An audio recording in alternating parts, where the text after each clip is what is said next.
ನಮ್ಮಲ್ಲಿ ನಡೀತಾ ಇರೋ ವಿಷಯ, ಫ್ಯಾಮಿಲಿ ಸಮಸ್ಯೆಗಳೆಲ್ಲ ಎಲ್ರಿಗೂ ಗೊತ್ತೇ ಇದೆ.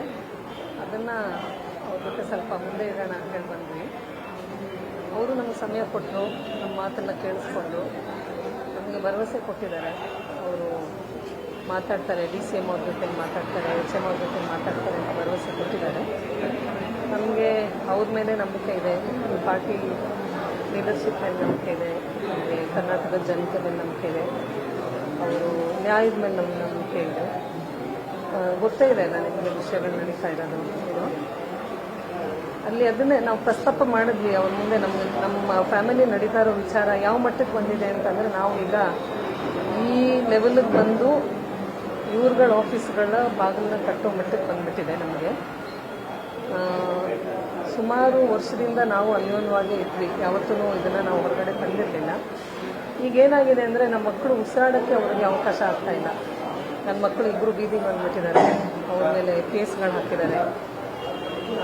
ಅವರು ಒಂದು ಪ್ರಬಲವಾದ ವ್ಯಕ್ತಿ, ಅವರು ರಾಜಕೀಯದಲ್ಲಿ ಇರೋದ್ರಿಂದ ನಮಗೆ ಉಸಿರಾಡೋಕ್ಕಾಗ್ತಾ ಇಲ್ಲ.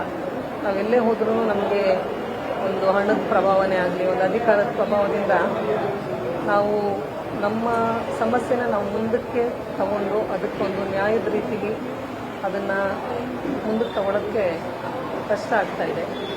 ಹಾಗಾಗಿ ನಾವು ಈಗ ಮಕ್ಕಳು ಆ ಲೆವೆಲ್ಗೆ ಬೀದಿಗೆ ಬಂದ ಮೇಲೆ ನಾನು ತಾಯಿಯಾಗಿ ಏನು ಮಾಡಬೇಕು, ನನ್ನ ಕರ್ತವ್ಯ ನಾನು ಮಾಡ್ತಾಯಿದ್ದೀನಿ.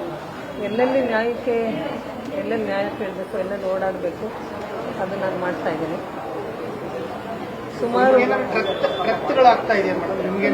ಸುಮಾರು ಒಂದು 6-7 ಕೋರ್ಟ್ ಕೇಸ್ಗಳು ಹಾಕಿದ್ದಾರೆ.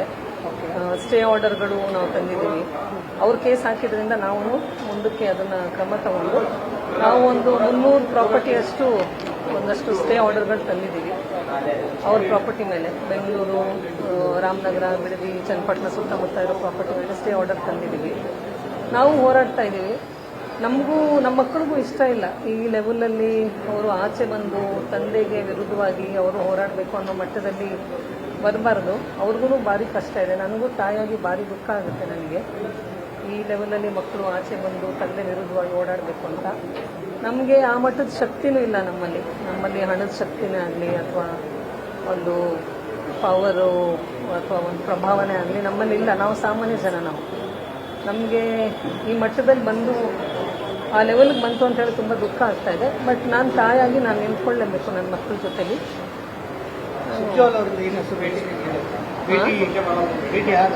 ಅವ್ರನ್ನ ಭೇಟಿ ಮಾಡಿದ್ವಿ.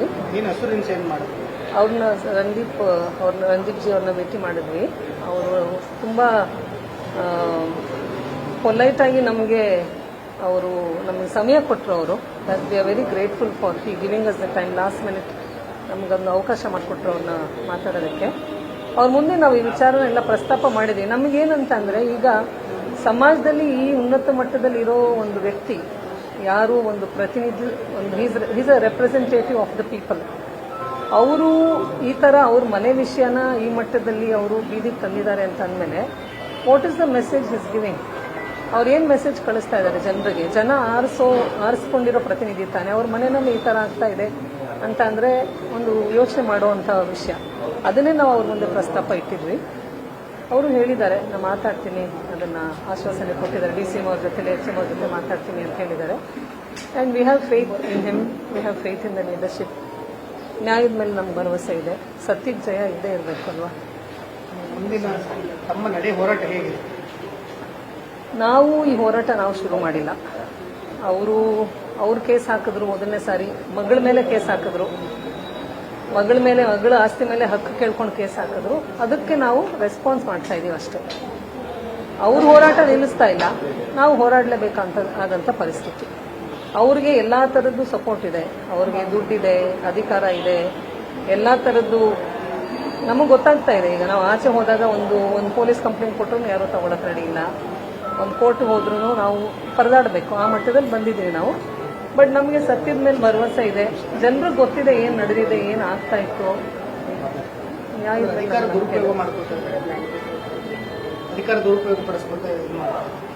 ಈಗ ಅದನ್ನು ನಾನು ಸ್ಪೆಸಿಫಿಕ್ ಆಗಿ ಹೇಳಲ್ಲ, ಬಟ್ ಗೊತ್ತೇ ಇದೆ ಅಲ್ವಾ ಎಲ್ರಿಗೂ. ಅಧಿಕಾರದಲ್ಲಿ ಇದ್ರೆ ಜನ ಹೆದರ್ಕೊಳ್ತಾರೆ. ಮುಂದೆ ಬಂದು ಅವ್ರಿಗೆ ಇಷ್ಟ ಇದ್ರೂ ಸಹಾಯ ಮಾಡೋದಕ್ಕೆ ಹೆದರ್ಕೊಳ್ತಾರೆ, ಹಿಂದೆ ಮುಂದೆ ಯೋಚನೆ ಮಾಡ್ತಾರೆ. ಮತ್ತೆ ಅದಲ್ಲದೆ ನನ್ನ ಮಗಳು ಆಚೆ ಬಂದು ಮಾತಾಡಿದಾಗ ಅವಳು ಏನು ನಡೆದಿತ್ತು ಅದ್ರ ಬಗ್ಗೆ ಅಷ್ಟೇ ಮಾತಾಡಿದೆ ಹೊರತು ಯಾವುದೂ ಅವ್ರನ್ನ ಬೀದಿಗೆ ಎಳಿಬೇಕು ಅಥವಾ ಅವ್ರಿಗೇನಾದರೂ ಒಂದು ಡಿಫೇಮ್ ಮಾಡಬೇಕು ಅನ್ನೋ ಉದ್ದೇಶದಿಂದ ಖಂಡಿತ ಮಾತಾಡಿಲ್ಲ.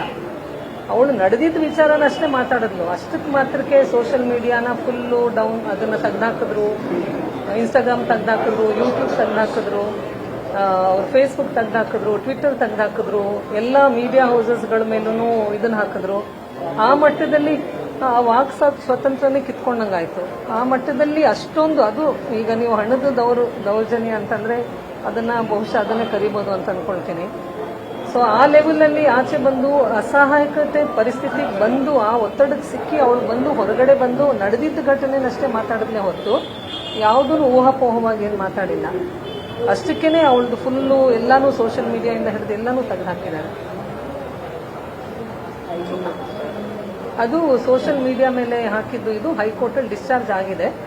ಈಗ ಒಂದು 3-4 ದಿವಸದಿಂದ ಅದು ಡಿಸ್ಚಾರ್ಜ್ ಆಗಿದೆ. ಅದು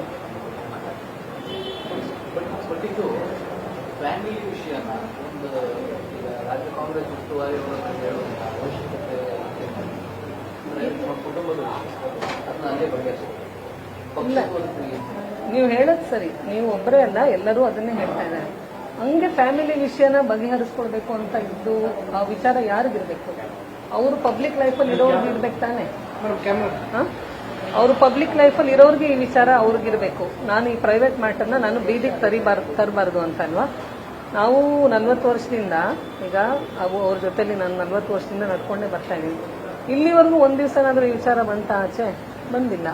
ಯಾರು ತಂದಿರೋದು ಆಚೆ? ಪ್ರೈವೇಟ್ ವಿಚಾರನ ಪ್ರೈವೇಟ್ ಆಗಿ ಸಾಲ್ವ್ ಮಾಡ್ಕೊಳ್ಳೋ ಜವಾಬ್ದಾರಿ ಅವ್ರಿಗಿರ್ಬೇಕಿತ್ತು. ಯಾಕಂದ್ರೆ he is the one who is in public life.